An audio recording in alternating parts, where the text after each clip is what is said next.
सर्वप्रथम Basu maths world या चॅनलला सबस्क्राईब करा आणि बेल आयकॉनवर टिक करून ऑल हा पर्याय निवडा। नमस्कार।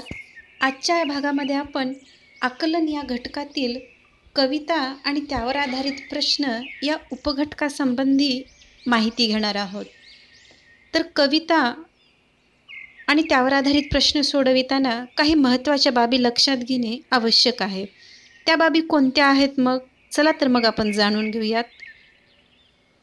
कविता काळजीपूर्वक वाचून आशय समजून घ्यावा। कवितेतील विषय, प्रसंग आणि वर्णन लक्षात ठेवावे। कवितेतील विशेष शब्दाकडे लक्ष द्यावे। प्रश्नाचे वाचन करून उत्तराचा अचूक पर्याय शोधावा। प्रश्नात नवीन शब्द आलेला असेल तर कवितेत लगेच त्या ओळीवर जावं आणि उत्तर शोधावं। कविता आकलनासाठी शब्दसंपत्तीवर प्रभुत्व असणं आवश्यक आहे। कवितेवर किमान 3 प्रश्न विचारले जाऊ शकतात। चला तर मग आपण अशीच एक कविता घेऊया आणि त्या कवितेवरील आधारित प्रश्नांची उत्तरे कशी शोधावी याचा विचार करूया। आपल्यासमोर इथे एक मी कविता लिहिलेली आहे। चला तर मग ती कविता काय आहे ते आपण पाहूया। माऊलीच्या दुग्धापरी आले मृगाचे तुषार, भुके जल्या ताण्ह्यासम तोंड पसरी शिवार। तुकोबाच्या अभंगाला मंद चिपळ्याची साथ, भरार तो रानवारा तसा झाडा झुडपात। पिऊनिया रानवारा खोंड धावे वारे माप, येता मातीचा सुगंध स्तब्ध झाले आपोआप। अवखळ बाळापरी पक्षी खेळती मातीत, उभारल्या पंखावरी थेंब टपोरे झेलीत। धारा वर्षतावरून बैल वशिंड हालवी, अवेळीच फुटे पान्हा माय वत्साला बोलवी। इथे एक आपल्यासमोर ही कविता आहे आणि या कवितेवर आधारित आपल्याला इथे काही प्रश्न विचारलेले जातात। प्रश्नांकडे वळण्याच्या अगोदर आपण या कवितेचा सार, कवितेतील मतितार्थ समजून घेण्याचा प्रयत्न करावा। या कवितेमध्ये नेमकं काय सांगितलेलं आहे याचा थोडक्यात आपल्या मनामध्ये आपण विचार करावा। म्हणजे कविता वाचून झालं की आपल्या लक्षात येतं की या कवितेमध्ये कशाचं वर्णन आलेलं आहे। तर इथे पावसाचं वर्णन केलेलं आहे। त्या पावसाला माऊलीच्या दुधाची उपमा इथे दिलेली आहे। यानंतर पुढे जाऊन इथे एका वासराची, एका खोंडाची पण इथे वर्णन आलेलं आहे। तर त्याचं वर्णन इथे काय केलेलं आहे?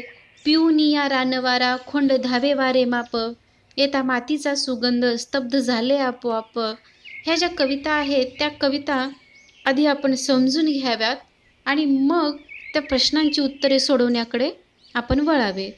चला तर मग आपण यावर आधारित काही प्रश्न आहेत ती कोणती पाहूयात। पहिला प्रश्न आहे, मृग नक्षत्रात पडणाऱ्या पावसाला कशाची उपमा दिलेली आहे?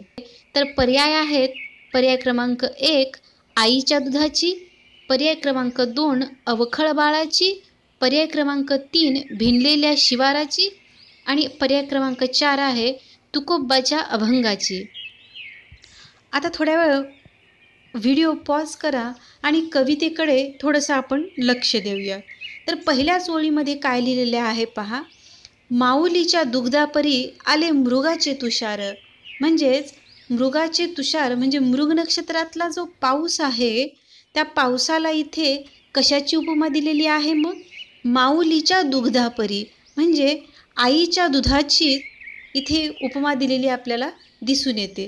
म्हणजेच आपल्या प्रश्नाचे उत्तर आहे पर्याय क्रमांक 1 आईच्या दुधाची। चला आता आपण दुसऱ्या प्रश्नाकडे वळूयात। वारेमाप धावणारा खोंड अचानक का थांबतो? पर्याय आहेत, पर्याय क्रमांक 1 पाणी प्यायला मिळाल्यामुळे, पर्याय क्रमांक 2 वाऱ्याच्या आवाजामुळे, पर्याय क्रमांक 3 पहिल्या पावसाने भिजलेल्या मातीच्या सुगंधाने आणि पर्याय क्रमांक 4 आहे खूप पाऊस पडल्याने। चला आपण परत एकदा व्हिडिओ पॉज करू आणि परत एकदा आपल्या कवितेकडे वळूयात। इथे प्रश्न आहे, खोंडाबद्दल विचारलेला आहे।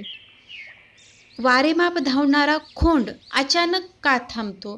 तर खोंड याविषयी वर्णन कोणत्या ओळीमध्ये आलेलं आहे? तर ती ओळ आहे ओळ क्रमांक 5, पिऊनिया रानवारा खोंड धावे वारे माप, येता मातीचा सुगंध स्तब्ध झाले आपोआप. रानातील वारा पिऊन ते खोंड वेगाने सुसाट धावत सुटलं होतं, पण त्याला अचानक मातीचा सुगंध आला आणि ते न धावता तिथेच थांबलं, असं या 2 ओळींमध्ये इथे वर्णन आलेलं आहे. आणि आपला प्रश्न आहे की धावणारा खोंड अचानक का थांबला?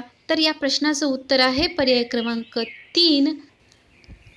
आपला शेवटचा प्रश्न आहे, अवखळ बाळे कोणाला म्हटले आहे? चला मग आपण व्हिडिओ पॉज करूयात आणि परत एकदा आपण आपल्या कवितेकडे जाऊयात. तर या कवितेमध्ये 7व्या ओळीमध्ये काहीतरी अवखळ या शब्दापासून ओळ सुरू झाली आहे आणि इथे वर्णन आलेलं आहे. तर ते कोणाचं वर्णन आलेलं आहे? आपण कविता वाचूनच पाहूयात. अवखळ बाळापरी पक्षी खेळती मातीत. म्हणजे कोणाच्या खेळण्याचं वर्णन आलेलं आहे इथं? पक्ष्यांचा. पक्षी मातीत खेळत आहेत आणि ती कशी खेळत आहेत? अवखळ बाळांसारखं ते खेळत आहेत. म्हणजेच अवखळ बाळे इथे कोणाला म्हटले आहे? अगदी बरोबर, आपलं उत्तर आहे पर्याय क्रमांक 2, पक्षी. अशा प्रकारे आपल्याला कविता दिलेली असताना ती कविता अगोदर शांतपणे वाचून घ्यायची आहे. त्या कवितेचा सार, त्या कवितेतील मतितार्थ समजून घ्यायचा आणि मग विचारलेल्या प्रश्नांची उत्तरे सोडवण्याचा प्रयत्न करायचा आहे. चला तर मग पुन्हा भेटूया पुढच्या एका नवीन भागात नवीन घटकासह. धन्यवाद. बासू मॅथ्स वर्ल्ड या चॅनलला सबस्क्राईब करा आणि बेल आयकॉनवर क्लिक करून ऑल हा पर्याय निवडा.